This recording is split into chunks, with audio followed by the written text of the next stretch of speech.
దేశంలో వచ్చే ఏడాది జరగనున్న లోక్సభ ఎన్నికలకు సెమీఫైనల్స్ గా భావించే 5 రాష్ట్రాల ఎన్నికల నోటిఫికేషన్ రానే వచ్చింది. మరి రాజస్థాన్ లో రాజకీయ పార్టీల పరిస్థితి ఏంటి? 2018 ఎన్నికల ఫలితాలు ఎలా ఉన్నాయి? రాజుల రాజ్యంలో పాలనా పగ్గాలను ప్రజలు ఎవరికి అప్పగించనున్నారు? పాత పద్ధతినే ప్రజలు పాటిస్తారా? కొత్త విధానానికి తెరలేపుతారా?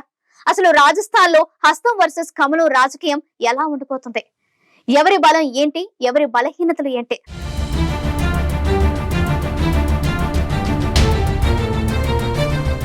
రాజస్థాన్లో ఎన్నికల కోడ్ కూసింది. దీంతో ప్రధాన పార్టీలు అధికారం కోసం పోటీ పడుతున్నాయి. ముఖ్యంగా కాంగ్రెస్, బీజేపీ మధ్య హోరాహోరీ వార్ నడుస్తోంది.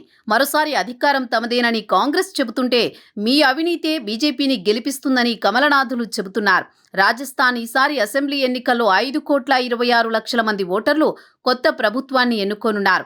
రాజస్థాన్ రాష్ట్రంలో మొత్తం పోలింగ్ కేంద్రాల సంఖ్య 51,756. ఈ ఎన్నికల్లో రాష్ట్రంలో మహిళా ఓటర్ల సంఖ్య 2,51,79,422 మంది. పురుష ఓటర్ల సంఖ్య 2,73,58,627 మంది. రాష్ట్రంలో ట్రాన్స్జెండర్ల ఓటర్ల సంఖ్య 606.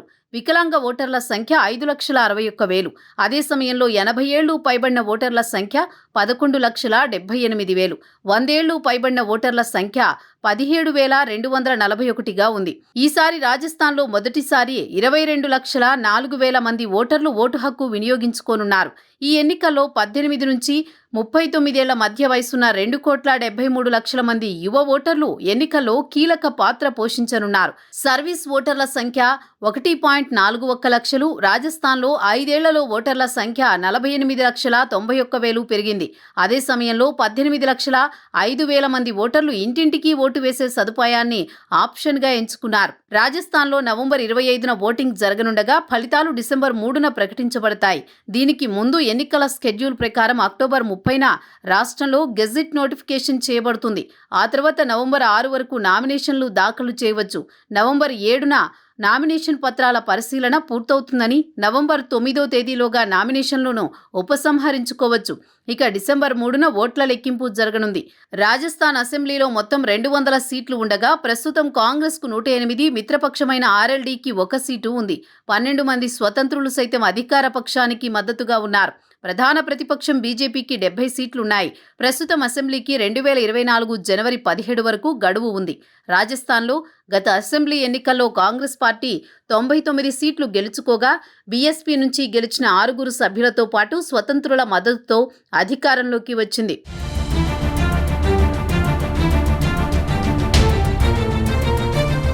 రాష్ట్రంలో మరోసారి అధికారం చేజిక్కించుకోవడం కోసం కాంగ్రెస్ పార్టీ ఇప్పటికే కసరత్తు ప్రారంభించింది.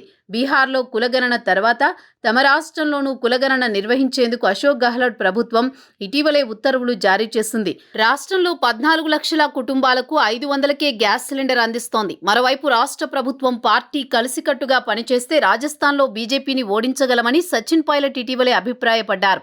2018 ఎన్నికల సమయంలో ఇచ్చిన హామీలన్నింటినీ కాంగ్రెస్ పార్టీ నిలబెట్టుకుందని ఆయన అన్నారు. రానున్న ఎన్నికల్లో తామంతా ఐక్యమత్యంగా పోరాడి అధికారం మరోసారి చేజిక్కించుకుంటామని విశ్వాసం వ్యక్తం చేశారు.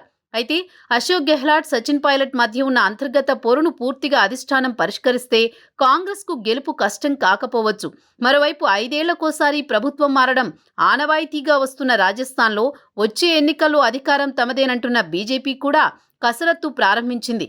ఇటీవలే కేంద్ర హోంమంత్రి అమిత్ షా, పార్టీ జాతీయ అధ్యక్షుడు జేపీ నడ్డా రాజస్థాన్ నాయకత్వంలో మంతనాలు జరిపారు. ముఖ్యమంత్రి అభ్యర్థి ఎవరన్న విషయాన్ని ప్రకటించకుండానే ఎన్నికలకు వెళ్లాలని ఈ సమావేశంలో నిర్ణయించినట్టు తెలుస్తోంది. కీలక నాయకులంతా కలిసికట్టుగా ఎన్నికలకు వెళ్లేలా ప్రణాళికలు రచిస్తోంది.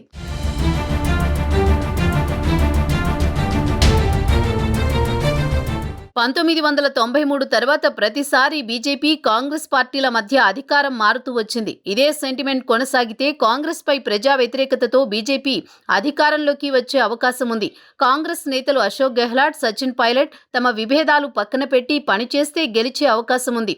బీజేపీ సైతం మాజీ సీఎం వసుంధరారాజే వర్గం నేతలను విస్మరిస్తే ఇబ్బందులు ఎదురవుతాయి. రాష్ట్రంలో అధికారంలోకి వస్తే పాత పెన్షన్ విధానాన్ని పునరుద్ధరిస్తామన్న కాంగ్రెస్ హామీ ఎన్నికల్లో కీలక పాత్ర పోషించనుంది. దీంతో పాటు ఓటర్లను ఆకట్టుకునేందుకు ఇప్పటికే అనేక సంక్షేమ పథకాలను ప్రారంభించింది. అధికార కాంగ్రెస్ ఇవన్నీ ఓటర్లను ప్రభావితం చేసే అవకాశం ఉంది. అశోక్ గెహ్లాట్ నేతృత్వంలోని కాంగ్రెస్ ప్రభుత్వ హయాంలో శాంతి భద్రతలు క్షీణించాయని బీజేపీ ఆరోపిస్తోంది. మహిళలపై జరిగిన నేరాలను ప్రధాన అస్త్రంగా వాడుకుంటోంది. ఇవి ఎన్నికల్లో ప్రభావం చూపే అవకాశం ఉంది. తూర్పు రాజస్థాన్ కెనాల్ ప్రాజెక్టు జాతీయ హోదాపై కాంగ్రెస్ పోరాడుతోంది. గత ఎన్నికల్లో హామీ ఇచ్చిన బీజేపీ వెనక్కి తగ్గడం వల్ల దీనిని అదునుగా తీసుకుని ఎన్నికల ప్రచారాన్ని ప్రారంభించాలని కాంగ్రెస్ భావిస్తోంది. రాష్ట్రంలో మత ఘర్షణలు ఎక్కువయ్యాయంటూ బీజేపీ ఆరోపిస్తోంది. ఉదయ్పూర్లో జరిగిన టైలర్ కన్హయ్యలాల్ హత్యను ప్రధాని మోదీ సైతం తన ప్రచారంలో ప్రస్తావించారు. ప్రభుత్వ ఉద్యోగాల నియామక పేపర్ల లీక్ను బీజేపీ ప్రధాన అస్త్రంగా వినియోగించుకోనుంది. అనేక మంది నిరుద్యోగులను ప్రభావితం చేసే ప్రణాళికలు రచిస్తోంది. రైతులు తీసుకున్న రుణాలు మాఫీ చేయలేదంటూ కాంగ్రెస్ ప్రభుత్వంపై బీజేపీ ఆరోపణలు చేస్తోంది. సుమారు 1,00,000 మంది గ్రేడ్ 3 ఉపాధ్యాయులు బదిలీలు చేయాలంటూ డిమాండ్ చేస్తున్నారు. వీరిని ఆకట్టుకునేందుకు రెండు పార్టీలు ప్రయత్నిస్తున్నాయి.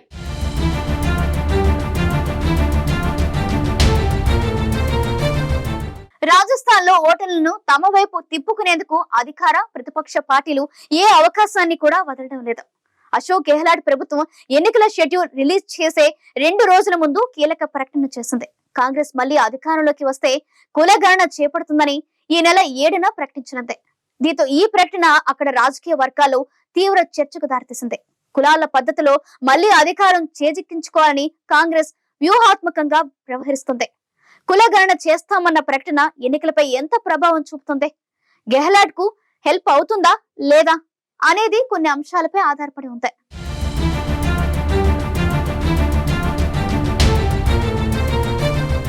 రాజస్థాన్ మొత్తం జనాభాలో దళితులు 17.80%, ఆదివాసీలు 13.50% మంది ఉన్నారు. ఆ తర్వాత ఇప్పటి వరకు రాష్ట్రంలో కులగణన చేపట్టలేదు.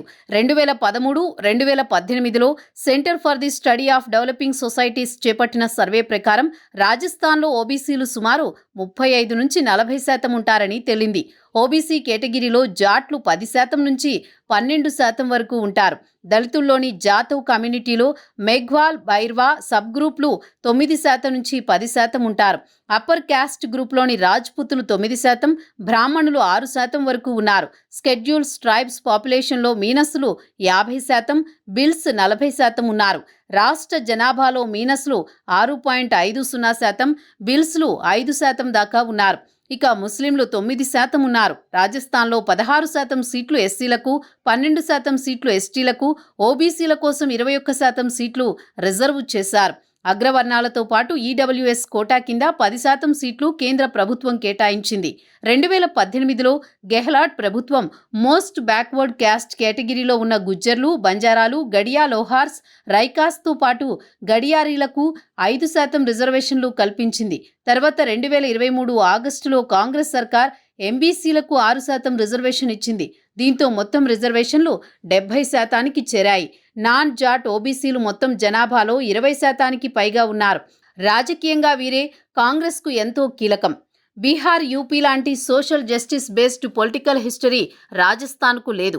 1920 కాలంలో షేకావతి, మార్వార్లోని కొంత భాగంలో జాట్ కమ్యూనిటీ ఆధిపత్యం ఉండేది. ఇండియాకు స్వాతంత్ర్యం వచ్చాక కాంగ్రెస్ తమకు అనుకూలంగా లేదంటూ రాజ్పుత్లోని మెజారిటీ వర్గం రామరాజ్య పరిషత్, జనసంఘ్కు మద్దతు ఇచ్చాయి. తర్వాత రాజ్పుతులు అందరూ బీజేపీకి ఓటు బ్యాంకుగా మారిపోయారు. దళిత, ఆదివాసీ, ముస్లిం, నాన్ డామినేట్ ఓబీసీ, జాట్ల ఓట్లు అశోక్ గెహ్లాట్ గెలుపును డిసైడ్ చేయనున్నాయి. గుజ్జర్ కమ్యూనిటీకి చెందిన సచిన్ పైలట్ను అశోక్ గెహ్లాట్ పక్కన పెట్టడం మైనస్గా ఉంది. రావణ రాజ్పుత్ గ్యాంగ్స్టర్ ఆనంద్ పాల్ సింగ్ ఎన్కౌంటర్ చేయడంతో పోయినసారి రాజ్పుతులు కాంగ్రెస్ వైపు మళ్లారు. జాట్ వర్గానికి చెందిన వ్యక్తిని స్టేట్ చీఫ్గా నియమించి అసంతృప్తిని కొంత తగ్గించుకుంది. కులగణన అంశం కలిసి వస్తుందని కాంగ్రెస్ భావిస్తోంది. మరోవైపు కులగణన బీజేపీకి సవాల్గా మారే అవకాశం ఉందని రాజకీయ విశ్లేషకులు చెబుతున్నారు.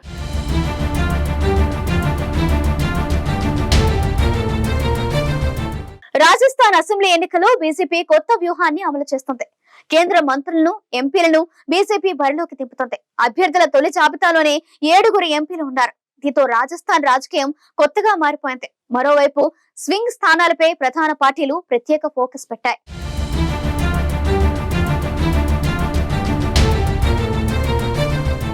బీజేపీ ఎన్నికల్లో సరికొత్త వ్యూహంతో ముందుకు వెళ్తోంది. ఎంపీలను అసెంబ్లీ ఎన్నికల బరిలో దించుతోంది. ముఖ్యంగా రాజస్థాన్లో 18 మంది ఎంపీలు ఎమ్మెల్యేలుగా పోటీ చేస్తున్నట్లు తెలుస్తోంది. రాజస్థాన్లో మొదటి జాబితాలో ఏకంగా 7 ఎంపీలున్నారు. బీజేపీ ఎంపీలైన రాజ్యవర్ధన్ సింగ్ రాథోడ్, దియా కుమారి, నరేంద్ర కుమార్, బాబా బాలాకాంత్, దేవ్జీ పటేల్, కిరోరీలాల్ మీనా, భగీరథ్ చౌదరిలు ఈసారి ఎమ్మెల్యేలుగా పోటీ చేయనున్నారు. పార్టీ కార్యకర్తల్లో కొత్త ఉత్సాహం నింపడానికే ప్రధానమంత్రి మోదీ ఈ నిర్ణయం తీసుకున్నారన్న అభిప్రాయాలు వ్యక్తమవుతున్నాయి. మోదీతో కలిసి పనిచేసిన వారే ఇప్పుడు తమతో కలిసి పనిచేయడానికి వచ్చారన్న భావన కార్యకర్తలకు బూస్టప్ ఇస్తుందని, ఒక్క సీటుని వదిలిపెట్టకుండా అన్నింట్లో విజయం సాధిస్తామని రాజ్యవర్ధన్ సింగ్ రాథోడ్ చెబుతున్నారు. రాజస్థాన్ అసెంబ్లీలో 200 స్థానాలుంటే 25 లోక్సభ స్థానాలున్నాయి. అంటే ఒక్కో ఎంపీ 8 అసెంబ్లీ స్థానాల్లో ప్రభావం చూపగలుగుతారు. ఆ విధంగా బీజేపీ 56 సీట్లను గెలుచుకోవాలన్న లక్ష్యంతో 7 ఎంపీలను బరిలోకి దింపింది. కేంద్ర మంత్రులైన గజేంద్ర సింగ్ షెకావత్, అర్జున్ మేఘ్వాల్ కూడా ఈసారి అసెంబ్లీ ఎన్నికల్లో పోటీ చేసే అవకాశం ఉంది. 2024 లోక్సభ ఎన్నికలకు కొద్ది నెలల ముందు జరుగుతున్న ఎన్నికలు కావడంతో వీటిని సెమీఫైనల్గా భావించవచ్చు. అందుకే బీజేపీ ఎంపీలకు ఎంత ప్రజాదరణ ఉందో తెలుసుకోవడానికి బీజేపీ పెద్దలు ఎంపీలను నిలబెడుతున్నారు. ఎంపీల పరిధిలో ఉన్న నియోజకవర్గాల్లో గెలుపు ఓటముల ఆధారంగా వచ్చే లోక్సభ ఎన్నికలపై కసరత్తు చేస్తారు. గత 2 సార్వత్రిక ఎన్నికల్లో మోదీ వేవ్ ఆధారంగానే అన్ని రాష్ట్రాల్లో ఎంపీ సీట్లు బీజేపీ కైవసం చేసుకోగలిగింది. అందులోనూ రాజస్థాన్లో మొత్తం 25 స్థానాలు తన ఖాతాలో వేసుకుని క్లీన్ స్వీప్ చేసింది. ఇప్పుడు ఈ అసెంబ్లీ ఎన్నికలు ఒక రకంగా ఎంపీలకు లిట్మస్ టెస్ట్ వంటివి. ఇప్పుడు అదే విజయాన్ని శాసనసభ ఎన్నికల్లో కూడా చూసి అధికారాన్ని సాధించుకోవాలని చూస్తోంది. ఇలాంటి తరుణంలో బీజేపీ ఈ రాష్ట్రాల్ని 7 జోన్లుగా విభజించి పాలిస్తోంది. విభజించిన ప్రాంతాల్లో ఇతర రాష్ట్రాల కీలక నేతలను ఇన్ఛార్జీలుగా నియమించింది. దీంతో ఈ జోన్లలోని కొందరు సొంత పార్టీ నాయకులతో పడడం లేదని తెలుస్తోంది. రాజస్థాన్లో బీజేపీ ఎన్నికలకు ముందు ముఖ్యమంత్రి ఎవరో ప్రకటించడం లేదు. ప్రధాని మోదీకున్న చరిష్మాపైనే ఆధారపడుతోంది. దానికి తోడు స్థానిక సమస్యలు, స్థానికంగా ప్రభావం చూపగలిగే ఎంపీలను బరిలో నిలబెడితే విజయావకాశాలు ఎక్కువవుతాయని భావించి నిర్ణయం తీసుకున్నారు.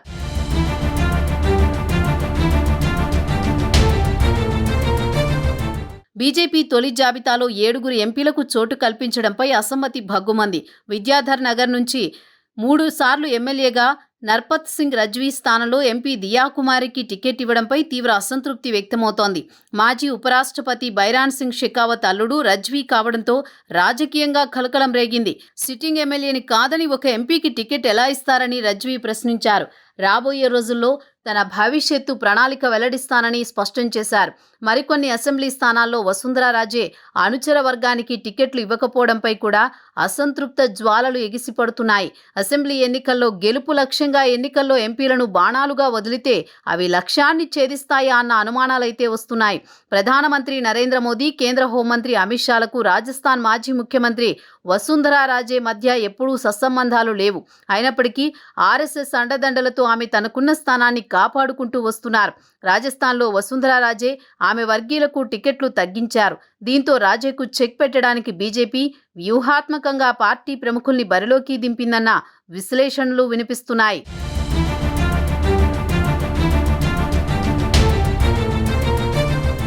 రాజస్థాన్లో 200 అసెంబ్లీ స్థానాలకు గాను ఏకంగా 166 నియోజకవర్గాల్లో ఓటరు నాడి పట్టుకోవడం కష్టంగా మారింది. ప్రతిసారి ఆ నియోజకవర్గాల్లో ప్రజలు పార్టీని మార్చేస్తూ ఉంటారు. ఈ నియోజకవర్గాల్లో గత కొన్ని దశాబ్దాలుగా కాంగ్రెస్పై బీజేపీ తన పట్టు ప్రదర్శిస్తోంది. ప్రజల రాజకీయ ప్రాధాన్యాలేంటో తలపండిన రాజకీయ నాయకులకు కూడా అంతుపట్టడం లేదు. 2008లో బీజేపీ ఆధిక్యం ప్రదర్శించినా 2018లో కాంగ్రెస్ అనూహ్యంగా పుంజుకున్నప్పటికీ స్వింగ్ స్థానాలు మాత్రం రాజస్థాన్ రాజకీయాల్లో వైల్డ్ కార్డులుగా మారాయి. 2018లో స్వింగ్ స్థానాల్లో స్వతంత్ర అభ్యర్థులు, ఇతర పార్టీలు కూడా తమ ఉనికిని చాటాయి. ఎవరి ఊహకు అందని విధంగా 12 నియోజకవర్గాల్లో స్వతంత్ర అభ్యర్థులు విజయం సాధిస్తే బీఎస్పీ 2 స్థానాలు, సిపిఎం 1 స్థానాన్ని దక్కించుకున్నాయి. స్వింగ్ స్థానాల్లో ఓటరు ఒక్కోసారి ఒక్కో రకంగా తీర్పు ఇస్తూ ఉండడంతో ఆ నియోజకవర్గాలపై దృష్టి పెట్టడం రాజకీయ పార్టీలకు అనివార్యంగా మారింది. ఎన్నికల వ్యూహాలన్నీ ఆ స్థానాల ప్రాధాన్యాలకు అనుగుణంగానే రచిస్తున్నాయి.